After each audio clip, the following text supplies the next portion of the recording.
কোরবানির ব্যাপারে 67টা মাসালা।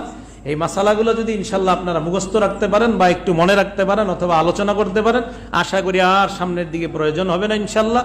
তো এই لا إله إلا الله محمد رسول الله لا إله إلا الله محمد رسول الله। কোরবানি বলেন তো কি? কোরবানির ব্যাপারে মাসালাগুলা খুব ভালোভাবে মনে রাখবেন। যেই মাসালাগুলা বলবো এই মাসালাগুলা শুধু মনে রাখবেন, যদি পারেন তো ভালো। আর এই ভিডিও হচ্ছে, ভিডিও থেকেও সংগ্রহ করে নিতে পারেন। সময় যদি হয় অনেকগুলা মাসালা বলা হবে, এই জন্য আশা করি আজকে এই মাসালাগুলা জানার পরে আপনাদের অনেকের অনেক মাসালা হল হয়ে যাবে ইনশাআল্লাহ। যেহেতু বিগত কয়েক বছর ধারাবাহিকভাবে কোরবানির ইতিহাস সম্পর্কে আলোচনা করেছি, মক্কার ইতিহাস ইত্যাদি, এই জন্য এবছর মাসালা সংক্রান্ত আলোচনাগুলো করব। প্রশ্ন 1, কার উপর কোরবানি ওয়াজিব? সুস্থ মস্তিষ্ক বালেক, সুস্থ মস্তিষ্ক সম্পন্ন বালেক ব্যক্তির উপর কোরবানি ওয়াজিব যদি 10, 11, 12 জিলহজের 10 তারিখ সুবহে সাদেক থেকে নিয়ে 12 তারিখ সূর্যাস্ত পর্যন্ত তার কাছে যদি নেশাব পরিমাণ সম্পদ থাকে, তথা 7.5 ভরি স্বর্ণ অথবা এই পরিমাণ টাকা, অথবা 52.5 ভরি রূপা অথবা এই পরিমাণ টাকা যদি কারো কাছে থাকে, তাহলে তার উপরে কোরবানি ওয়াজিব হয়ে যাবে। 1 বছর শর্ত না, মাত্র 3 দিন। জিলহজের 10 তারিখ সুবহে সাদেক থেকে নিয়ে 12 তারিখ সূর্যাস্ত পর্যন্ত, 12 তারিখ কি পর্যন্ত? সূর্যাস্ত পর্যন্ত যদি কারো কাছে নেশাব পরিমাণ সম্পদ থাকে, তার উপরে কোরবানি ওয়াজিব। এবার আসেন, কোরবানির ক্ষেত্রে একটা শর্ত আছে, প্রয়োজন অতিরিক্ত সম্পদ যদিও থাকে। কি থাকে বলেন তো? কি বলছি? কারো কাছে প্রয়োজনের অতিরিক্ত সম্পদ আছে, এই প্রয়োজনের অতিরিক্ত সম্পদকেও নেশাবের মধ্যে গণ্য করতে হবে। হুজুর প্রয়োজনের অতিরিক্ত যেমন, উদাহরণ দেন, কারো 50 বিঘা জমি আছে। কয় বিঘা? 48 বিঘা জমিনের টাকা পয়সা দিয়ে তার পরিবারের ভরণ পোষণ ইত্যাদি সব সুন্দরভাবে হয়ে যায়, তার কোনো ঋণ করতে হয় না, অভাব অনটন হয় না। বাকি রইল 2 বিঘা। এই 2 বিঘা জমিনের যেই সম্পদ, এটা নেশাবের মধ্যে গণ্য করতে হবে। যদি হিসাব করে দেখা যায় এটারও পরিমাণ হয় 7.5 ভরি স্বর্ণ এবং 52.5 তোলা রূপার সর পরিমাণ, তাহলে তার উপরেও কোরবানি ওয়াজিব হবে। কারো 2টা ফ্ল্যাট আছে। কয়টা ফ্ল্যাট? 1 ফ্ল্যাটের টাকা দিয়ে তার পরিবারের ভরণ পোষণ ইত্যাদি সমস্ত খরচ আদি ইত্যাদি সব হয়ে যায়, তার মানে আরেকটা ফ্ল্যাট প্রয়োজনের অতিরিক্ত সম্পদ। ওই ফ্ল্যাটকে নেশাবের মধ্যে গণ্য করবেন। যদি নেশাব পরিমাণের মালিক হন, যে ফ্ল্যাটের মূল্য ইত্যাদি হলে, তাহলে আপনাকেও কোরবানি দিতে হবে। এটা শুধু কোরবানির ক্ষেত্রে অতিরিক্ত। মা বোনরা শোকেসের মধ্যে সাজায়, শাড়ি সাজায় রাখে, 2-3 বছরে এই শাড়ি পরে না, শুধু সাজায় রাখে। বছরে যদি 1-2 বারও পরে, আজকে ওয়াজের পরে ঠিকই আজকে নামায় পড়বো, যদি দেওয়া লাগে কোরবানি। বছরে 1 বারও পরে না, এই শাড়ি সাজায় রাখে শোকেসের মধ্যে। পিরিচ, চায়ের কাপ, এগুলা ইত্যাদি সাজায় রাখে। মন চাইছে বাণিজ্য মেলায় গেছে, কামই তো এইগুলা, বাস যায়, যাওয়ার পরে ও খুব সুন্দর নিয়ে আস। বছরে 1 বারও ব্যবহার করে না, মনে রাখবেন কিন্তু কথাটা। তার মানে 2-3 বছরে এর কোনো কাজে আসে না এইগুলো প্রয়োজনের অতিরিক্ত। এইগুলার মূল্য নেশাবের মধ্যে আপনার ধরতে হবে। হ্যাঁ, আমিও নেশাব পরিমাণ মালের মালিক।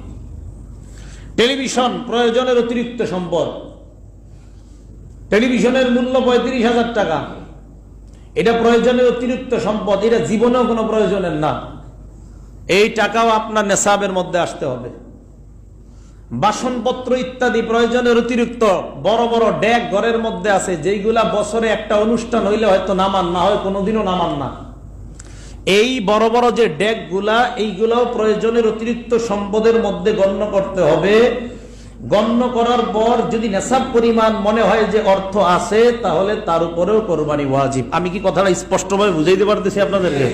কথাগুলো কিন্তু বুঝে রাখবেন খুব। এগুলো হলো প্রয়োজনের অতিরিক্ত সম্পদ। তাহলে আমাদের অনেক ভাইয়ের 10টা বাড়ি আছে, এখন অনেকে জানে হুজুর বাড়ি থাকলে তো এগুলা আপনার জাকাত আসে না, কিন্তু 10 বাড়ি আছে তো বাড়ির মধ্যে আপনার 2 বাড়ি বা 1 বাড়ি দিয়ে তার প্রয়োজন তো মিটে যায়, বাকিগুলা বাড়ি সব প্রয়োজনের অতিরিক্ত, এগুলাও নেশাবের মধ্যে গণ্য হবে। গণ্য করার পর যদি নেশাব পরিমাণ মালের মালিক হন কোরবানি দিতে হবে। প্রশ্ন 2, নেশাবের মেয়াদ কতদিন? উত্তর 3 দিন, 10, 11, 12। 10 তারিখ সুবহে সাদেক থেকে নিয়ে 12 তারিখ সূর্যাস্ত পর্যন্ত। প্রশ্ন 3, কোরবানির সময়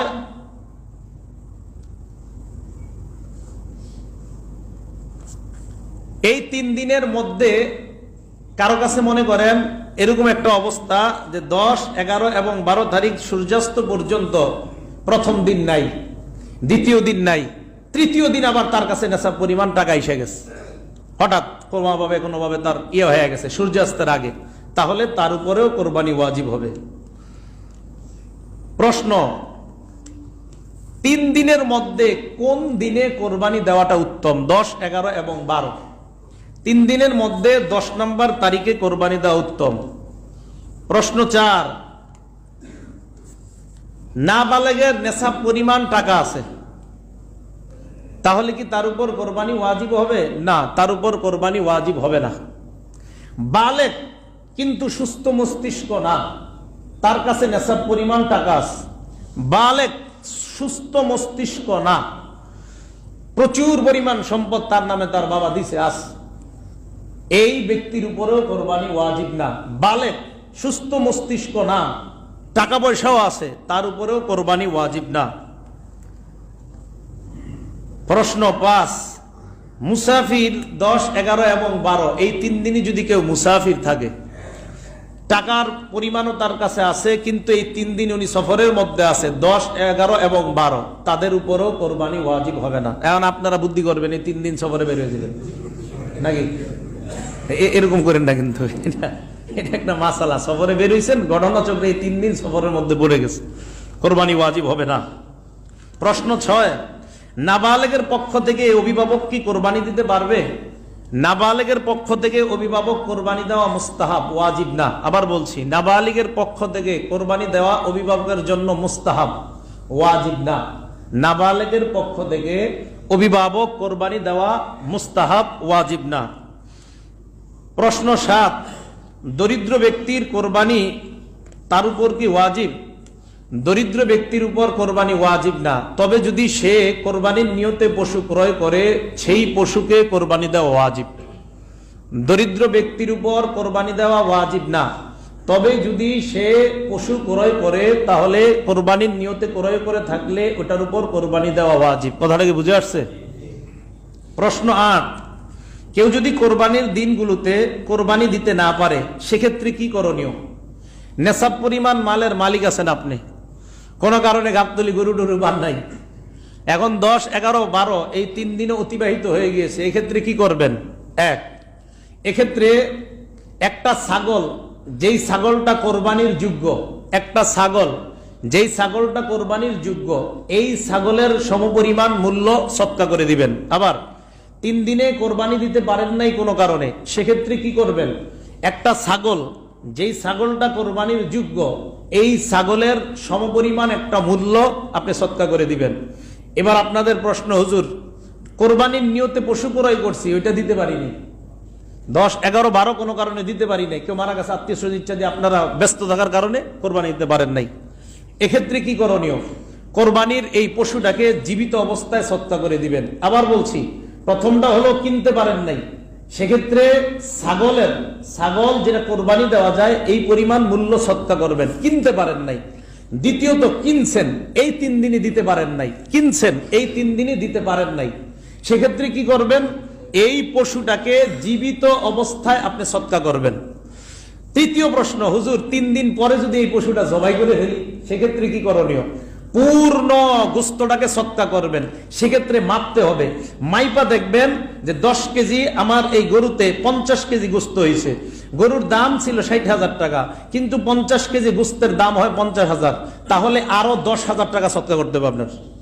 আবার বলছি, 1, কোরবানির দিনগুলোতে পশু কিনতে পারেন নাই, সেক্ষেত্রে একটা ছাগল পরিমাণ মূল্য আপনি সদকা করবেন। 2, পশু কিনছেন, কিনার পর এই 3 দিন কোরবানি দিতে পারেন নাই, সেক্ষেত্রে পশুটাই জীবিত সদকা করে দিবেন। 3, ভুলে আপনি 3 দিন পরে হুজুরের কাছ থেকে মাসালা না জিজ্ঞাসা জবাই করে ফেলছেন, এক্ষেত্রে কি করণীয়? এক্ষেত্রে পূর্ণ গোস্তটা সদকা করার আগে মাপবেন, মাইপা দেখবেন গোস্তের দাম আর গরুর দামে মিলে কিনা। যদি দেখেন না 2-3 হাজার টাকা কম আছে হুজুর, তাহলে এক্ষেত্রে ওই 2-3 হাজার টাকাও সদকা করবেন, পূর্ণ গোস্ত সদকা করবেন। আমি কি বুঝাইতে পারছি? আচ্ছা, মাশাআল্লাহ। প্রশ্ন 9, প্রথম দিন কখন থেকে কোরবানি করবেন? 10 তারিখ কখন কোরবানি করবেন? যে এলাকায় জুমার নামাজ ও ঈদের নামাজ ওয়াজিব, যে এলাকায় জুমার নামাজ ও ঈদের নামাজ, জুমা ঈদের নামাজের জন্য শর্ত আছে, এগুলো আপনারা বুঝবেন না, শহর হওয়া, শহরতলি হওয়া। তো খায়ের, যে এলাকায় জুমা ও ঈদের নামাজ ওয়াজিব, ওই এলাকায় ঈদের নামাজের আগে কোরবানি জায়েজ নেই। কথাটা কি বুঝে আসছে? যে এলাকায় ঈদের নামাজ, জুমার নামাজ ওয়াজিব, ওই এলাকায় ঈদের নামাজ ও জুমার নামাজের আগে কোরবানি করা জায়েজ নাই। বৃষ্টি বাদল হয়েছে মারাত্মক, অথবা হঠাৎ মনে করে ঈদের দিন আল্লাহ হেফাজত করুক বড় ধরনের অঘটন ঘটে গেছে, যার কারণে আমরা ঈদের নামাজ পড়তে পারিনি, ঈদের নামাজে রওনা করছি, স্কাই চার্চে যে ঘটনা হয়েছে না, আল্লাহ হেফাজত করুক, এই জাতীয় কোনো ঘটনার কারণে ঈদের নামাজ আমরা পড়তে পারলাম না। তাহলে 10 তারিখে ঈদের নামাজের আগে কোরবানি জায়েজ নাই, কিন্তু কোনো কারণে আমরা পড়তে পারি নাই, আর আমাদের মধ্যে প্রচুর কোরবানি দাতাও আছে। সেক্ষেত্রে কোরবানির নামাজের, ঈদের নামাজের যে সময় হলো সূর্য ইস্তেওয়া, মধ্য আকাশে যাওয়ার আগ পর্যন্ত, এই সময় অতিবাহিত হওয়ার পরেই প্রথম দিনও কোরবানি করা যাবে। আমি কি বুঝাইতে পারছি? ঈদের নামাজ কোনো কারণে আমরা পড়তে পারি নাই, সেক্ষেত্রে ঈদের নামাজের সময়টা অতিক্রান্ত পর্যন্ত আমরা অপেক্ষা করব যে সূর্য মধ্য আকাশে গেছে কিনা, চলে গেছে বাস, এখন আমরা যদিও নামাজ পড়ি নাই, সেক্ষেত্রে আমরা কোরবানি করা আমাদের জন্য জায়েজ। কথাটা কি বুঝাইতে পারছি? আচ্ছা, প্রশ্ন 10, রাতে কোরবানি দিলে কি কোরবানি হবে? কখন? রাতে। 10 এবং 11 তারিখে রাতে কোরবানি হবে। বলেন, কি বলছি? 10, 11 রাতে হবে, 12 তারিখে রাতে হবে না, কারণ 12 তারিখে সূর্যাস্তের পরে আর কোরবানি হবে না। 10, 11 রাতে কোরবানি হবে। 12 তারিখে যেহেতু সূর্যাস্তের পরে কোরবানি হবে না, এই জন্য 12 তারিখ আর রাতে বলা যাবে না, 10, 11 রাতে কোরবানি হবে। প্রশ্ন, কোন কোন পশুতে কোরবানি দিতে পারবে? ওট, গরু, মহিষ, ছাগল, দুম্বা, ভেড়া। ওট, গরু, মহিষ। মহিষের নাম বলছি, কি বলছি বলেন তো? এই জায়গায় যারা শুধু কোরআন এবং হাদিস মানেন কেউ থাকলে আমার একদিন জবাব দিন তো, মহিষ যে কোরবানি দেওয়া যায় যেটা কোন জায়গায় আছে? মহিষ যে কোরবানি দেওয়া যায় যেটা, এটা কোন হাদিসে আছে? একটু বললেন আমার, কেউ পারলে। যাই হোক, মহিষের গোশত খাননি আপনারা? যদি হাদিসে না পান, হ্যাঁ, হায় হায়, এইসব জায়গায় কি করেন? হ্যাঁ, এইসব জায়গায় করেন, এটা হয়ে গেছে আর কি, মানে দলিল না থাকলেও বলেন হয়ে গেছে। হায়, আর কতদিন এমনি চলবেন? ওট, গরু, মহিষ, ছাগল, দুম্বা, ভেড়া, এগুলার মধ্যে কোরবানি, এই পশুগুলা দিয়ে আমরা কোরবানি করব। প্রশ্ন, যেই সমস্ত পশু আমরা কোরবানি দিতেছি, এই পশুগুলার শুধু কি পুরুষ পশু কোরবানি দিতে হবে নাকি মহিলাটাও দেওয়া জায়েজ আছে? উত্তর, যেই পশু পুরুষ দেওয়া জায়েজ ওইটা মহিলা দেওয়াও জায়েজ আছে, যেই পশু পুরুষ দেওয়া জায়েজ ওইটা মহিলা দেওয়া কি আছে? জায়েজ আছে। প্রশ্ন, পশুর বয়স সীমা কত? পশুর বয়স কত হতে হবে? বাজারে যাবেন, বয়স কিন্তু জিজ্ঞেস করবেন। ওট কমপক্ষে 5 বছর। ওট কয় বছর কমপক্ষে? ওট কমপক্ষে 5 বছর। 5 বছরের নিচে এটার কোরবানি হবে না। গরু আর মহিষ কমপক্ষে 2 বছর। ওট কমপক্ষে 5 বছর, গরু এবং মহিষ কমপক্ষে 2 বছর। ছাগল, ভেড়া, দুম্বা কমপক্ষে 1 বছর হতে হবে। বলেন, কি বলছি? ছাগল, ভেড়া, দুম্বা 1 বছর, এটা নিয়ে আমাদের সমস্যা হয়। এখন আসেন, ভেড়া এবং দুম্বা, ছাগল বাদ, ভেড়া এবং দুম্বা, এই দুইটা দেখতে এমন দেখা যায় মনে হয় 1 বছরের মতো, আসলে 1 বছর না। ভেড়া এবং দুম্বা এই দুইটা দেখতে এমন মনে হয় 1 বছরের মতো হৃষ্টপুষ্ট মনে হয়, আসলে বয়স 1 বছর হয় না, কিন্তু 1 বছরের মতো হৃষ্টপুষ্ট মনে হয়। এই ভেড়া এবং দুম্বা দিয়েও কোরবানি হয়ে যাবে। আবার বলছি, ভেড়া এবং দুম্বা 1 বছর হয় নাই, কিন্তু দেখতে মনে হচ্ছে 1 বছরের মতো হৃষ্টপুষ্ট, এটা দিয়েও কোরবানি হয়ে যাবে। বাকি রইল ছাগল। ছাগল কোনো অবস্থাতেই 1 বছরের নিচে কোরবানি হবে না। কথাটা কি বুঝে আসছে? ছাগল কোনো অবস্থাতেই 1 বছরের নিচে কোরবানি হবে না। প্রশ্ন, এক পশুতে শরীকের সংখ্যা কত হতে পারে? ভেড়া, ছাগল, দুম্বা এগুলা একজনই একটাতে হতে পারবে। ওট, গরু, মহিষ এগুলাতে সর্বোচ্চ 7 জন হতে পারবে। ওট, গরু, মহিষ এগুলা একা দেওয়াই উত্তম, একা দেওয়াই উত্তম। 7 জন শরীক হতে পারে। প্রশ্ন, ভাগে কম বেশি হলে, এই ভাগ মানে শরীকে যদি কম বেশি হয়, যেমন আমরা জানি 7 জন, যদি 6 জন হয়, যদি 5 জন হয়, যদি 4 জন হয়, যদি 2 জন হয়, 2, 3, 4, 5, 6 সব জায়েজ আছে। কথা বুঝে আসছে? 2 শরীক, 3 শরীক সব শরীকে জায়েজ আছে। প্রশ্ন, গোশত বন্টনের সময় কম বেশি হলে সমস্যা কি হবে? কারো কোরবানি সহি হবে না। গোশত বন্টনের সময় যদি কম বেশি হয় কারো কোরবানি সহি হবে না। গোশত বন্টনের সময় যদি কম বেশি হয় কারো কোরবানি সহি হবে না। প্রশ্ন, কোন একজন অংশীদার নিয়ত করলো আল্লাহকে খুশি করার জন্য আমি কোরবানি দিতেছি, বিষয়টা এমন না, আমি শুধু গোশত কয় কেজি পাবো এই নিয়তে কোরবানি দিব। 7 জনের মধ্যে একজনের এই নিয়ত, বাকি 6 জন আল্লাহরই খুশি করার জন্য, গোশত পাইলে তো পাইলাম, না পাইলে নাই, বাকি আমরা আল্লাহকে খুশি করব। ওই একজনের কারণে বাকি 7 জনের কোরবানি বাতিল। একজন নিয়ত করছে শুধু গোশত খাবে, বাকি 6 জনের নিয়ত আল্লাহকে খুশি করা। আর একজন উপর দিয়া বলে আর কি আল্লাহ খুশি, মনে মনে নিয়ত মোটেও এটা না, মনে মনে নিয়ত হলে আমি কয় কেজি পাবো এটাই নিয়ত তার, কারো কোরবানি হবে না, সবার কোরবানি বাতিল। প্রশ্ন, কোরবানি থেকে আকিকা দেওয়া যাবে? কোরবানি থেকে আকিকা দেওয়া যাবে? প্রশ্ন, ওট, গরু এবং মহিষ, ওট, গরু, মহিষ, বাকিগুলা না, ওট, গরু, মহিষে আকিকার ভাগ, আকিকার অংশীদার হওয়া জায়েজ আছে, শুধু ওট, গরু, মহিষ। প্রশ্ন, শরীকদের মধ্যে কারো পুরা অথবা অধিকাংশ উপার্জন যদি হারাম হয়, শরীকদের মধ্যে কারো পুরা অথবা অধিকাংশ উপার্জন যদি হারাম হয় তাহলে কি কোনো সমস্যা আছে? শরীকদের মধ্যে কারো পুরা অথবা অধিকাংশ উপার্জন যদি হারাম হয় তাহলে কারো কোরবানি হবে না, সবার কোরবানি বাতিল হয়ে যাবে। হ্যাঁ, কারো কোরবানি হবে না, সবার কোরবানি বাতিল হয়ে যাবে। এই জন্য কোরবানি শরীক যাচাই করতে, শরীক যখন আমরা নির্বাচন করব খুব সাবধান, খুব সাবধান। ওই জায়গায় আমার বন্ধু কি বললো, আরে ওজন আমার প্রতিবেশী কষ্ট পাবে, এগুলোর দিকে তাকানো যাবে না। শরীক নির্বাচন করতে খুব সাবধানতা অবলম্বন করতে হবে।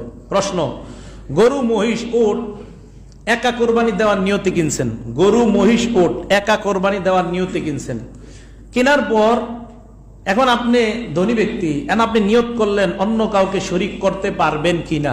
একা নিয়তে কিনছেন আমি গরু, ওট, মহিষ কোরবানি দিব, আপনি ধনী মানুষ। আবার বলছি, আপনি কিনছেন, আপনি ধনী, এখন নিয়ত করলেন আমি অন্য কাউকে শরীক করব, শরীক করা যাবে কিনা? জি, শরীক করা যাবে, জায়েজ আছে, না করা উত্তম। কি বলছি? শরীক করা যাবে, জায়েজ আছে, না করা উত্তম। এখন আসেন, যারে শরীক করলেন 70,000 টাকা দিয়ে গরু কিনছেন, যারে শরীক করলেন উনি বললো আমি 10,000 টাকা দিয়ে শরীক, ওই 7 ভাগে করবেন আপনি, 7টা ভাগ করে 6 ভাগ আপনি নিয়েন, 1 ভাগ আমাকে দিয়ে দিন। এক্ষেত্রে ওই 10,000 টাকা আপনি খাওয়া জায়েজ আছে, যিনি আপনি নিলেন ধনী মানুষ, কিন্তু যেহেতু ধনী আপনি 10,000 সৎকা করে দেওয়া উত্তম। বুঝাইতে পারিনি? কিনছেন, কিনার পর নিয়ত করছেন আরেকজন শরীক বানাই, তো বানাইলেন, বানানোর পর আপনি ধনী মানুষ, এখন 10,000 টাকা নিলেন, এটা আপনি খরচ করা জায়েজ আছে, কিন্তু আপনি এটা সৎকা করে দেওয়া উত্তম, বাকি ওনার টাকার ভাগ ওনাকে দিয়ে দিবেন। এখন যদি গরিব হয়, কোন ব্যক্তি পশু কিনছে, তোমার কে কইছে কিনতে, তুমি গরিব, কোরবানি দিতে কইছে কে, এখন কিনছে, কেনার পরে নিয়ত করছে আরে 50,000 টাকা দিয়ে গরুটা কিনলাম, সে একটা শরীক টরিক হইলে ভালো হইতো না, শরীক করা যাবে না, আপনি একাই দিতে হবে। কথাটা কি বুঝে আসছে? কোন গরিব ব্যক্তি পশু কিনছে, কেনার পর এখন চিন্তা করতেছে এত টাকা দিয়ে কিনলাম, আরেকজন শরীক নেই, নিতে পারবেন না, আপনি একাই দিতে হবে। কথাটা কি বুঝে আসছে? হ্যাঁ, গরিবের ক্ষেত্রে এটা আপনি কিনছেন, আপনার কে কইছে কিনতে। প্রশ্ন, উত্তম পশু এটা নির্বাচন করা, এটা একটা সুন্নাহ, হৃষ্ট পুষ্ট, এই জন্য যারা বুঝে বুঝমান এদেরকে নিয়ে যাবেন। বাকি যাকে নিয়ে যাবেন আপনার মনে যেন দালালির নিয়ত না থাকে, 2-4 হাজার টাকা পাওয়া যাবে, এই নিয়ত যেন না করেন। আপনি যাবেন, যাওয়ার পরে আপনি গরুর ব্যাপারে অভিজ্ঞ, আপনি হৃষ্টপুষ্ট ইত্যাদি দেখা আপনি বেচারাকে গরুটা ক্রয় করে দিবেন। প্রশ্ন, যে পশু 3 পায়ে চলে, 1 পায়ে ভর করতে পারে না, কয় পা মোট?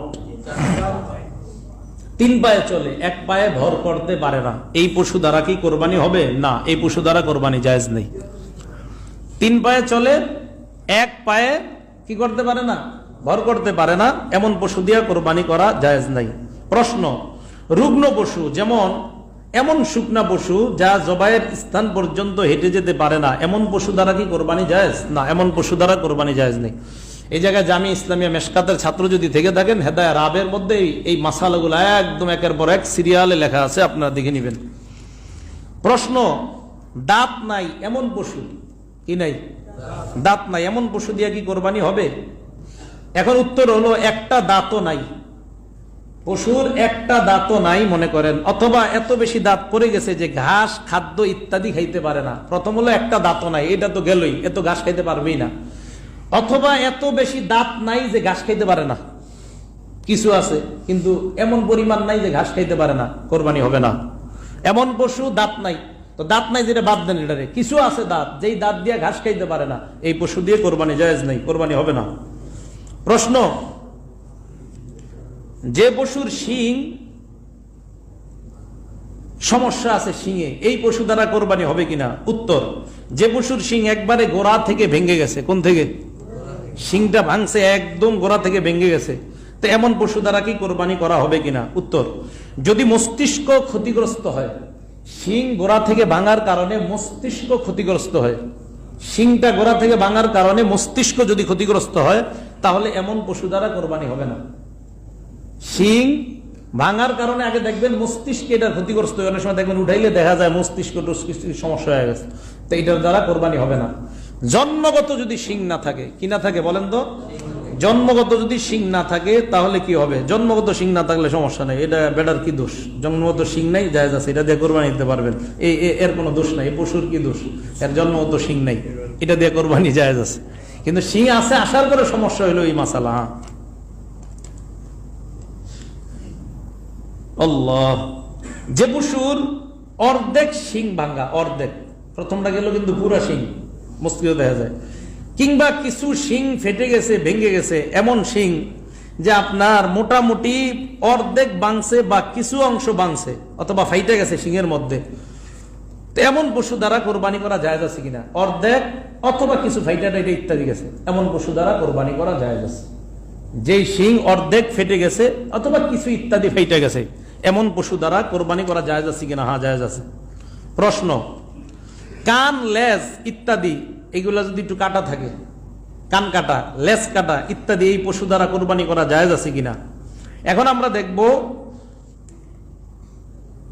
লেজ আপনার কাটা অথবা কান কাটা, তো সেক্ষেত্রে কি করণীয়? এখন হলো, লেজ বা কোনো কান যদি অর্ধেক বা তার বেশি কাটা থাকে, লেজ বা কোনো কান, লেজ অর্ধেক কাটা অথবা অর্ধেকের বেশি, অথবা কোনো কান অর্ধেক কাটা অথবা অর্ধেকের বেশি কাটা, লেজ অর্ধেক অথবা অর্ধেকের বেশি কাটা, কান অর্ধেক অথবা অর্ধেকের বেশি কাটা, এমন পশু দ্বারা কোরবানি করা জায়েজ নাই। লেজ অর্ধেক কাটা বা অর্ধেকের বেশি, কান অর্ধেক কাটা অথবা অর্ধেকের বেশি কাটা, এমন পশু দ্বারা কোরবানি করা জায়েজ নাই। হ্যাঁ, যদি এর চাইতে কম হয়, লেজ অর্ধেকের চাইতে কম কাটা, কান অর্ধেকের চাইতে কম কাটা, এমন পশু দ্বারা কোরবানি করা জায়েজ আছে। প্রশ্ন, অন্ধ পশু দ্বারা কোরবানি করা জায়েজ আছে কিনা? যে পশুর দুইটা চোখই অন্ধ, এই পশু দ্বারা কোরবানি করা জায়েজ নাই। এক চোখ পুরা নষ্ট, এমন পশু দিয়েও কোরবানি করা জায়েজ নেই। যে পশুর দুই চোখ অন্ধ, এটা দ্বারা তো জায়েজ নাই। অথবা এক চোখ পুরা অন্ধ, দুই চোখের এক চোখ পুরা অন্ধ, এই পশু দিয়েও কোরবানি করা জায়েজ নাই। প্রশ্ন, পশু হারিয়ে যাওয়ার পর যদি আরেকটা কেনা হয়, তাহলে দাতা এক্ষেত্রে কি করবে? কোরবানির নিয়তে পশু কিনছেন, হারায় গেছে, এখন আপনি যদি ধনী ব্যক্তি হন তো আরেকটা কিনবেন। আপনি কি হইলে? ধনী ব্যক্তি হইলে আরেকটা কিনবেন। কেনার পর মাশাআল্লাহ কিছুদিন পরে ওই হারিয়ে যাওয়া পশু আবার ফিরে আসছে, হ্যাঁ, হারাই গেছে। হারাই যাওয়ার পর আপনি ধনী ব্যক্তি আরেকটা কিনছেন, আর ওটা যদি না আসে তো আসলোই না, সেক্ষেত্রে এটা কিনবেন আপনি। এখন প্রশ্ন হলো, হুজুর, হারিয়ে যাওয়া পশুটা যদি কোরবানির দিনের আগে আইসা পড়ে, এক্ষেত্রে আপনি ধনী হইলে আপনার জন্য অপশন হলো যে কোনো একটা কোরবানি করবেন, আরেকটা নিজে রেখে দিতে পারবেন। উত্তম হলো দুটোটা কোরবানি করা, উত্তম দুটোটা কোরবানি করা। আর জায়েজ হলো একটা কোরবানি করবেন আর একটা আপনার মতো ব্যবহার করবেন। আর গরিব ব্যক্তি, এই ব্যক্তি কোরবানির নিয়তে পশু কিনছে, এটা হারাই গেছে, এখন তার আরেকটা কিন্তু কিনা জরুরি না, তারে বলে না শরীয়ত তার একটা কিনো, কিন্তু হ্যাঁ পন্ডিতি করে আরেকটা কিনছে। কেনার পর ওই হারিয়ে যাওয়া পশু আবার ফিরে আসছে, এর দুইটাই কোরবানি করতে হবে। মাসালা কি বুঝে আসছে সবার? ধনী ব্যক্তি কোরবানির পশু কিনছে, কেনার পর হারিয়ে গেছে, হারিয়ে যাওয়ার পর হারিয়ে যাওয়া পশু ফিরে আসছে। এক্ষেত্রে তার জন্য, ধনী ব্যক্তির জন্য দোনোটা করা উত্তম। একটা করলে জায়েজ, আরেকটা সেই ইচ্ছা ব্যবহার করতে পারে, সদকা করতে পারে, এটা তার ইচ্ছা। দুইটা করাই উত্তম। গরিব ব্যক্তি হারায় গেছে, বাস হারায় গেছে, শেষ, তোমার আল্লাহ চাপায় দেয় না, কিন্তু তিনি আরেকটা নিজে কিনছে কোরবানি দেওয়ার নিয়ত, এক্ষেত্রে হারিয়ে যাওয়াটা ফিরে আসে, এই ক্ষেত্রে তার জন্য দুটোটাই কোরবানি করতে হবে। প্রশ্ন, গর্ভবতী পশু কোরবানি করা কি জায়েজ আছে? হ্যাঁ, জায়েজ আছে। কি পশু? গর্ভবতী পশু কোরবানি করা যায়। জবাইয়ের পর যদি বাচ্চা জীবিত পাওয়া যায়, তাহলে সেক্ষেত্রে কি করণীয়? সেক্ষেত্রে ওই বাচ্চাকেও জবাই করতে হবে। জবাইয়ের পর বাচ্চা যদি জীবিত পাওয়া যায়, সে বাচ্চাকেও জবাই করতে হবে। প্রসবের সময় যদি নিকটবর্তী হয়ে যায়, কোনো গরু গাভী প্রসবের সময় নিকটবর্তী হয়, এমন গাভী কোরবানি করা জায়েজ আছে কিনা? জায়েজ, তবে মাকরু। প্রসবের সময় কাছাকাছি, আবার এটা কোরবানির জন্য নিয়ত করে কিনছেন, কিন্তু এই ক্ষেত্রে এটাকে জায়েজ আছে কোরবানি করা, কিন্তু মাকরু। কি? মাকরু। প্রশ্ন, কোরবানির নিয়তে ভালো পশু কিনছেন, ক্রয় করার পর যদি তাতে এমন কোন দোষ দেখা যায় যেই দোষের কারণে কোরবানি জায়েজ হয় না, ওই যে আগে যেগুলো বললাম শিং টিং ইত্যাদির ব্যাপারে, কিনছেন ভালোই, কোনো সমস্যা নেই, তো কিনে আনার পর দেখা গেল ওই দোষগুলা পাওয়া গেছে যেই দোষগুলাতে কোরবানি হয় না। হঠাৎ অর্ধেক লেজ ছিঁড়ে গেছে, অর্ধেক কান কাইটা গেছে, এক চোখ অন্ধ হয়ে গেছে, এক্ষেত্রে এই পশু দ্বারাও কোরবানি জায়েজ নেই। বুঝে আসছে তো? ভালো কিনছেন, কেনার পর ওই দোষগুলা দেখা গেছে, বাস এই পশু দ্বারা কোরবানি জায়েজ হবে না। এক্ষেত্রে আবার গরিব মানুষের জন্য একটু ছাড় আছে।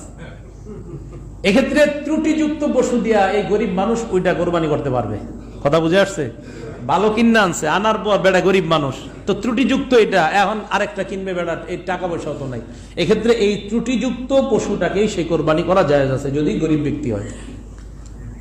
প্রশ্ন, যদি বিক্রেতা কোরবানির পশুর বয়সের পূর্ণ হয়েছে এমন কথা বইলা পশু বিক্রি করে, আপনি পশু কিনতে গেছেন, কিনতে যাওয়ার পর বিক্রেতা বলছে যে পশুর বয়স ঠিক আছে, যেমন উটের ক্ষেত্রে বলল এটা 5 বছর হয়েছে, এরপরে গরুর ক্ষেত্রে বলল এটা 2 বছর হয়েছে, মহিষের ক্ষেত্রে বলল যে ভাই এটার বয়স 2 এর বেশি, ছাগলের ক্ষেত্রে বলল ভাই এটার বয়স 1 এর বেশি, দুম্বা ভেড়ার ক্ষেত্রে এরকম বলল, তো এক্ষেত্রে আপনি কি করবেন? এক্ষেত্রে আপনি দেখবেন, তাকায় যদি দেখেন না বাস্তবে এরকম হৃষ্টপুষ্ট মনে হচ্ছে, হ্যাঁ এটার বয়স ঠিক আছে, এরকম মনে হয়, তাহলে ওই পশু কিনবেন। কেনার পর আইসাও যদি দেখেন কিছু কম আছে সময়, আপনি তো কিনছেন বিক্রেতার কথায়, দেখছেন মাশাআল্লাহ সবাই ঠিক আছে, আর অন্যরাও বলে এটা না না এটার বয়স 2 এর বেশি, তো আনার পরে কোনো কারণে আপনার কাছে কিছু কম মনে হয়েছে, তো সেক্ষেত্রে এটা দিয়ে কোরবানি করা জায়েজ আছে। বিক্রেতার দোষ হইব সব, আপনার দোষ না।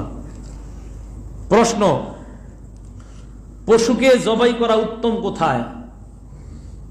এটা পশুর জন্য নির্ধারণ করে যে জায়গাগুলো, ওইগুলোতে জবাই করা উত্তম, বাকি নিজের বাড়ির আঙ্গিনা টাঙ্গিনা ইত্যাদি যেসব জায়গায় আপনার সমস্যা না হয় ওইগুলো জায়গাতে করতে পারেন। পশু কোরবানি কে জবাই করা উত্তম? নিজের পশু নিজে জবাই করা উত্তম, যদি নিজে না পারেন অন্য কাউকে আনবেন, আইনা জবাই করাবেন। তবে অন্য কেউরে যদি আইনা জবাই করান, যদি আপনি পুরুষ মালিক হন, তা আপনি জবাই স্থলে থাকা উত্তম। আপনি পুরুষ মালিক হলে জবাই স্থলে থাকা উত্তম, মহিলা হলে জবাই স্থলে যাবেন না। প্রশ্ন, বন্দা পশুর কোরবানি জায়েজ আছে কিনা? কি পশু? বন্দা। জি জায়েজ আছে। প্রশ্ন, অনেক সময় জবাইকারীর জবাই সম্পন্ন হয় না, হ্যাঁ, তখনই কসাই বা অন্য কেউ কি করে, উনি তরবারিটা নিয়া, ছুরিটা নিয়া উনি আবার জবাই করে, হুজুর একটু টান দিছে অথবা আপনি একটু দিলেন, দেওয়ার পরে জবাই সম্পন্ন হয় না, অথবা কোনো কারণে হাত স্লিপ হয়ে গেছে যিনি প্রথমে ইয়া দিচ্ছেন, সেক্ষেত্রে কসাই ইত্যাদি তারাও যদি হাত দেয়, এই দুজন বিসমিল্লাহ আল্লাহু আকবার বলতে হবে। আবার বলছি, দুজন বিসমিল্লাহ আল্লাহু আকবার বলতে হবে। একজন যদি না বলে কোরবানি বাতিল হয়ে যাবে। দুজন বিসমিল্লাহ আল্লাহু আকবার বলতে হবে।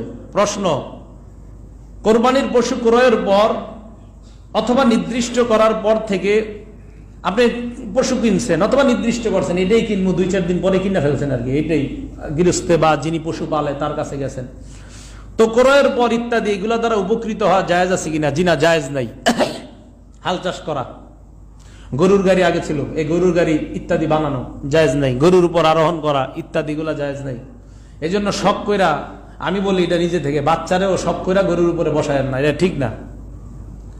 বাচ্চারে বসানো যদিও না জায়েজের কিছু না, কিন্তু বাচ্চারও বসায় না শখ কইরা, যেহেতু বাহনের কোনো ক্ষেত্রে ব্যবহার করা ঠিক না। তো বাচ্চাও তো একটু আনন্দ পায়, কি বলেন?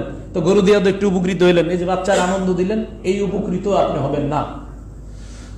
এখন আসেন, হুজুর আপনি গরু কিনছেন, কিনার পরে আপনি ঘটনাচক্রে হাল চাষ করে ফেলছেন, একদিন আরেকটা গরু পান নাই, এক্ষেত্রে কি করবেন? অন্যদিন মানুষের গরু দিয়ে হাল চাষ করলে যেই টাকা দিতে হয়, যেমন 250 টাকা বা 200 টাকা দেওয়া লাগে অন্যের গরু আইনে হাল চাষ করলে, এই 200 বা 250 টাকা আপনি সৎকা করে দিবেন। কেন হাল চাষ করলেন এটা দিয়ে? প্রশ্ন, পশুর দুধ পান করা যাবে কিনা যেটা আপনি কিনছেন? যাবে না। যদি জবাইয়ের সময় কাছাকাছি হয় এবং দেখা যায় দুধ যদি দহন না করেন তাহলে পশুটার কষ্ট হবে ইত্যাদি, সেক্ষেত্রে দুধ দহন করবেন, করে সত্তা করে দিবেন। কিন্তু যদি দেখেন না পশুর দুধ দহন করলে কষ্ট হবে না, সেক্ষেত্রে কি করণীয়? সেক্ষেত্রে দুধ দহন করবেন না, যেহেতু পশুর কষ্ট হবে না দুধ দহন না করলে। সেক্ষেত্রে ভিজা পানি ছিটাই দিবেন ওলানে, মুরব্বীরা জানে এই ভিজা পানি ছিটাই দিলে দুধ কমে আসে, তখন দুধটা আর আসতে চায় না। হ্যাঁ, তখন ভিজা পানি ওখানে ছিটাই দিবেন ওলানের মধ্যে। এখন কথা হলো, আপনি কি করছেন, বাস খুব মায়া লাগছে, দুধ দহন করেই ফেলছেন, তাহলে দুধটা পুরো সৎকা করে দিতে হবে। আপনি নিজে পান করবেন না, কিন্তু করে ফেলছেন। কি করছেন? করে ফেলছেন। কতটুকু পান করছেন যা জানেন না, তা আপনার তো একটা আইডিয়া আছে, এই জগ পরিমাণ হুজুর পান করছে। এখন দেখবেন এই জগ পরিমাণ দুধ বাজারে কত টাকা বিক্রি করে, ওই পরিমাণ টাকা সৎকা করে দিবেন। প্রশ্ন, কোন শরীকের মৃত্যু ঘটে গেছে, 7 শরীকে পশু ক্রয় করছেন, মৃত্যু ঘটছে, কোরবানির দিনের আগে মৃত্যু ঘটে গেছে, সেক্ষেত্রে কি করণীয়? সেক্ষেত্রে ওয়ারিশরা যদি বলে সমস্যা নাই, আমাদের আব্বা মারা গেছে, সমস্যা নাই, কোরবানি আপনি করে ফেলেন, আব্বার পক্ষ থেকেও কোরবানি করেন, তাহলে সেক্ষেত্রে কোরবানি করবে। ওয়ারিশরা যদি বলে না আমরা, কারণ এই আপনার এই অংশের মালিক তার ওয়ারিশরা, এখন যদি বলে না আমরা এটা অনুমতি দিব না, তাহলে সেক্ষেত্রে আপনারা বাকি কয়েকজন আছেন তারা, আপনারা যদি বলে না আমরা টাকাটা ভাগ করে দিয়ে এদেরকে, তো আপনারা পুরা ওই অংশের টাকাটা ভাগ করে তার ওয়ারিশকে দিয়ে দিবেন। কথা কি বুঝে আসছে? হ্যাঁ, এক্ষেত্রে আপনি যদি আরেকজন শরিক নিতে চান তাও নিতে পারবেন, ওনাকে বাদ দিয়ে আরেক শরিক নিবেন, ওনার টাকাটা ওয়ারিশদেরকে দিয়ে দিবেন। প্রশ্ন, পশু বাচ্চা দিলে, কোরবানির জায়গায় নিছেন, একটু আগে বলছি জবাইয়ের পর বাচ্চা পাইছেন, জবাইয়ের আগে বাচ্চা দিলে এখন কি করবেন? ওই বাচ্চাকে জবাই না করে জীবিত সৎকা করে দিবেন। জবাইয়ের আগে বাচ্চাটা পাইছেন, সেই বাচ্চাকে কি করবেন? জবাই না করে সৎকা করে দিবেন। যদি সৎকা না করেন তাহলে কি করবেন? তাহলে পশুর সাথে বাচ্চাটাকে জবাই করবেন, নিজে রাখবেন, এরকম যাতে না হয়। হ্যাঁ, পশুটা যদি জবাই না করেন, সৎকাও করেন না, আপনি নিজের কাছে রাখতে চাইতেছেন, হবে না, পশু নিজের কাছে রাখতে পারবেন না, ওই বাচ্চাটাকে জবাই করে দিবেন। আবার বলছি, কোরবানির পশুর একটু আগে একটা মাসালা বলছি, জবাইয়ের পর বাচ্চা পাইছেন জীবিত, বাচ্চাকে জবাই করবেন। আর এটা হলো জবাই করার আগে বাচ্চা হয়েছে, সেক্ষেত্রে বাচ্চা জীবিত হইলে এটাকে সৎকা করবেন। আর যদি বলেন না সৎকা করবো না, তো ওইটাকে আপনি জবাই করবেন। এক্ষেত্রে জবাইকৃত যে বাচ্চাটা, এই বাচ্চার গোস্ত সৎকা করে দিবেন আপনি। জবাইকৃত যে বাচ্চাটা জবাই করবেন, এটার গোস্ত সৎকা করে দেবেন, এটা খাবেন না, অন্যটা খাবেন, ওই মার গোস্ত খাবেন। প্রশ্ন, মৃতর পক্ষ থেকে কোরবানি করা কি জায়েজ আছে? হ্যাঁ, জায়েজ আছে। এখন আসেন, মৃত ব্যক্তি ওসিয়ত করে নাই, ওসিয়ত না করলে মৃতের পক্ষ থেকে কোরবানি করা মুস্তাহাব, আপনারা করতে পারেন। এই গোস্ত আপনারা বন্টন করে আপনারা নিজেরা খাবেন, কোনো সমস্যা নেই। ওসিয়ত করছে, এটা হলো ওসিয়ত না করে থাকলে। আর ওসিয়ত করছে, ওসিয়ত যদি করে থাকে আর ওই ওসিয়ত করার কারণে যদি মৃত ব্যক্তিকে আপনি শরিক করেন, তবে তার অংশ আপনারা খেতে পারবেন না, এটা সৎকা করে দিতে হবে। কথাটা কি বুঝে আসছে? মৃত ব্যক্তি ওসিয়ত করে না, এমনি শরিক করছেন, সেক্ষেত্রে আপনি কি করবেন? তখন এটা আপনারা সবাই খেতে পারবেন। কিন্তু মৃত ব্যক্তি ওসিয়ত করে গেছে আর তার ওসিয়ত পুরা করতেছেন, সেক্ষেত্রে এই পূর্ণ ওর অংশের গোস্তটা আপনি সৎকা করে দিতে হবে। হ্যাঁ, আবার বলবো। প্রশ্ন, 3 দিনের অধিক জমিয়ে রাখা হুজুর জায়েজ আছে নি গোস্ত? অনেকে প্রশ্ন করে। 3 দিন না, সব সময় জায়েজ আছে। আপনি 3 দিনের অধিক রাখলে কি সমস্যা? কোনো সমস্যা নেই, এগুলা না জায়েজের কি হইতে পারে? জায়েজ আছে, কোনো সমস্যা নেই। ওজন করে বন্টন করলে যদি না করে অনুমান করে তাহলে জায়েজ আছে কিনা? না, অনুমান করা জায়েজ নাই, ওজনই করতে হবে, পূর্ণ ওজন। প্রশ্ন, 1/3 গরিবকে দেই আমরা সাধারণত, 3 ভাগের 1 ভাগ গরিব, 3 ভাগের 1 ভাগ আত্মীয় স্বজন, 3 ভাগের 1 ভাগ নিজেরা রাখি। তো এক্ষেত্রে প্রশ্ন হলো 3 ভাগের কোনো ভাগ যদি আমি কাউকে না দিয়ে নিজে রাখি, জায়েজ আছে কিনা? জায়েজ আছে, কৃপণতার পরিচয়। হ্যাঁ, জায়েজ আছে, কৃপণতার পরিচয়, জায়েজ আছে। এটা আপনি খাইতে পারেন। কোনো গরিবকেও দিতে পারেন, যদি না দেন সমস্যা নেই, আত্মীয় স্বজনকে না দেন সমস্যা নেই। আপনার যেহেতু এরকম অভ্যাস না দিয়া খাওয়া, তো আপনি রাখেন, নিজে খান, কোনো সমস্যা নেই, এটা জায়েজ আছে। হ্যাঁ, প্রশ্ন, গোশত চর্বি ইত্যাদি বিক্রি করা জায়েজ আছে কিনা? জি না, জায়েজ নাই। গোশত চর্বি ইত্যাদি বিক্রি করা জায়েজ নাই। হ্যাঁ, টোকাইরা যদি টোকাইগিরি করতে এসে চর্বি পায়, ওই চর্বি ইত্যাদি টোকাই বিক্রি করতে পারে, কিন্তু আপনি ইত্যাদি এগুলা বিক্রি করতে পারবেন না। প্রশ্ন, জবাইকারী, কসাই বা ইত্যাদি কাজে সহযোগিতাকারী এদেরকে চামড়া বা কোরবানির পশুর এগুলা ইত্যাদি দিয়ে পারিশ্রমিক হিসাবে দেওয়া জায়েজ আছে কিনা? না, পারিশ্রমিক হিসাবে তাদেরকে এগুলা দেওয়া জায়েজ নাই। পারিশ্রমিক নিজের থেকে দিবেন, দেওয়ার পর তাদেরকে হাদিয়া হিসাবে গোশত দিতে পারেন। পারিশ্রমিক নিজে থেকে দিবেন, জবাইয়ের পারিশ্রমিক অথবা কসাই কাজ করছে, এটা নিজে থেকে আগে দিবেন, আগে বলবেন এটা তোমার পারিশ্রমিক, গোশত দিয়া বলবেন এটা তোমার হাদিয়া, আমার পক্ষ থেকে দিলাম। আগে পারিশ্রমিক দিতেই হবে আপনাকে নিজের পক্ষ থেকে। আর যদি গোশতটা দেন, পারিশ্রমিক একটু কম টম দেন, নিজের মনের উদ্দেশ্য হলো একটু গোশত দিছি, মনে একটু কম দিল, কিছু কইব না, আপনি এটা হারাম কাজ করলেন, নাজায়েজ কাজ করলেন, এরকম করবেন না। প্রশ্ন, জবাই করার অস্ত্র এটা কেমন হতে হবে? একটু ভোতা টোতা ইত্যাদি এগুলো হওয়া ঠিক না, ধারালো উত্তম। প্রশ্ন, জবাই করার পর কখন চামড়া খসানো ইত্যাদি আরম্ভ করবে? একদম আপনি অপেক্ষা করবেন যখন তার জান একদম নিস্তেজ হয়ে গেছে, দেখবেন তখন আরম্ভ করবেন। এর আগে করাটা এটা ঠিক না, এটা অনুত্তম, এটা একদম একটা ভয়াবহ কাজ, এটা ঠিক না। নিস্তেজ হওয়া পর্যন্ত অপেক্ষা করবেন। প্রশ্ন, এক পশুকে অন্য পশুর সামনে জবাই করা যাবে? যাবে, কিন্তু এমনটা করা ঠিক নয়, এমনটা করবেন না। বুঝে আসছে? এক পশুকে আরেক পশু দেখতেছে, জবাই করতেছেন, এটা করবেন না, এটা করবেন না। হ্যাঁ, জায়েজ আছে, কিন্তু এটা করবেন না, এটা ঠিক না, নবীজি নিষেধ করছেন এগুলা। প্রশ্ন, কোরবানির গোশত হিন্দু অন্য ধর্মাবলম্বীকে দেওয়া জায়েজ আছে কিনা? জি, জায়েজ আছে।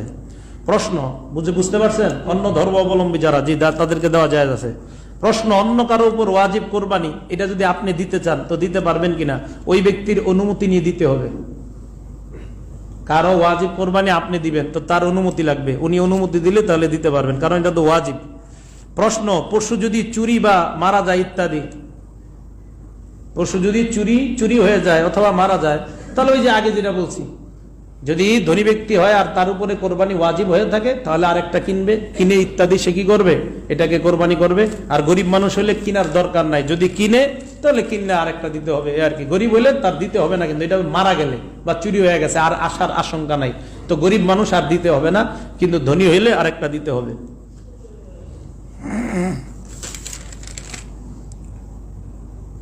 প্রশ্ন, পাগল পশু দিয়ে কোরবানি দেওয়া জায়েজ আছে কিনা? কি পশু? এমন পাগল যে পাগল মনে করেন সব বুঝে, মোটামুটি আপনার ঘাইটাই দেয়, এই তো পাগল মোটামুটি ভালোই বুঝে সব পাগলে, এটারে বলা হয় তেজি গরু। তো এরকম যদি হয়, আবার এ পাগলামি করে খানার লাগে, খাওয়ান দাও খালি আমারে, তো এর দ্বারা কোরবানি জায়েজ আছে। কিন্তু পাগলামি করে খায় না, খানা দিলে পাগলামি করে খায় না, খালি দৌড়ায়, খানা খাইতে চায় না, ঘাস খায় না, কিচ্ছু খায় না, যা দেন খাইতে চায় না, এই পশু দ্বারা কোরবানি জায়েজ নেই। হ্যাঁ, পাগল খায় না, খানা দিলে ঘাস টাস ইত্যাদি খায় না, এমন পশু দ্বারা কোরবানি জায়েজ হবে না। প্রশ্ন, কোরবানি দাতার জন্য নিজে কোরবানির গোশত খাওয়াটা কি? হুজুর আমরা জানতে চাই এটা কি, সুন্নত না মুস্তাহাব? কি মুস্তাহাব, যদি না খান সমস্যা নেই, খাওয়াটা মুস্তাহাব, ভালো। 10 তারিখ, এটা তো উত্তম। 10 তারিখে আপনি সকাল থেকে সুবে সাদেক থেকে কোনো পানি ইত্যাদি কিছু পান করবেন না, খাবেন না, একদম রোজার মতো থাকবেন। কোরবানির পশুর গোশত দিয়ে আপনি সর্বপ্রথম কি করবেন? আপনি খাবেন। এটা অনেক ফজিলত, অনেক উত্তম কাজ। কোরবানির পশুর গোশত দিয়ে আপনি প্রথম খাওয়া, এটা সুন্নত, এটা ভালো, এটা কোরবানির 10 তারিখে আপনি করতে পারেন। আর এই মাসালা শুধু 10 তারিখের জন্য, 11 নম্বর তারিখে এটা হবে না, এটা শুধু 10 তারিখের জন্য। প্রশ্ন, কোরবানি ওয়াজিব এমন ব্যক্তি যদি ঋণের টাকা দিয়ে কোরবানি করে তাহলে কি হবে? কোরবানি আদায় হবে? যে কোরবানি আদায় হবে, তবে সুদের উপর ঋণ নিয়ে কোরবানি করা যাবে না, সুদের উপর ঋণ নিয়ে কোরবানি করা যাবে না। প্রশ্ন, যে সকল হাজী সাহেব কোরবানির দিনগুলোতে মুসাফির থাকবে তাদের উপর কি কোরবানি ওয়াজিব হবে? না, কোরবানি ওয়াজিব না। কোন হাজী সাহেব হজে গেছে 12 দিনের নিয়তে, কয়দিন? আরে বলেন কয়দিন? 12 দিন, তো হ্যাঁ মুসাফির এখনো। আর আমরা সাধারণত যারা যায় 40 দিন, 1 মাস, বা আমার জানা মতে অনেকে আছে ওনারা এই আপনার 6-7 দিনের মধ্যেও যায়, ভালো ভালো লোকদের সাথে সম্পর্ক আছে, তো দেখা যায় কোরবানির 2-1 দিন আগে যায়, কোরবানির 2-1 দিন পরে চলে আসে, এরা কিন্তু মুসাফির। তো এই মুসাফিরের উপরে মাসালা আমরা জানি কোরবানি ওয়াজিব না।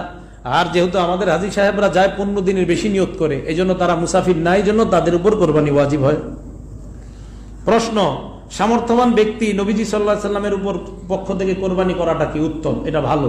নবী সাল্লাল্লাহু আলাইহি সাল্লাম হযরত আলী রাদিয়াল্লাহু তাআলা আনহুকে বলছেন আমার পক্ষ থেকে কোরবানি দিবা, এবং হযরত আলী মরণ পর্যন্ত এই আমলটা করতেন। যারা আপনারা সামর্থ্যবান আছেন, আপনারা একটা ভাগে এরকম বলতে পারেন মুহাম্মদ সাল্লাল্লাহু আলাইহি সাল্লামের পক্ষ থেকে।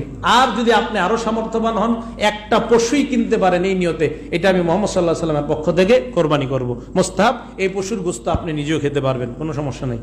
যেহেতু নবীজি আপনারা বলেন এই যে এই ওসিয়ত তো সেই ওসিয়ত না যেটা আপনি পালনীয় করতেই হবে, এমন না।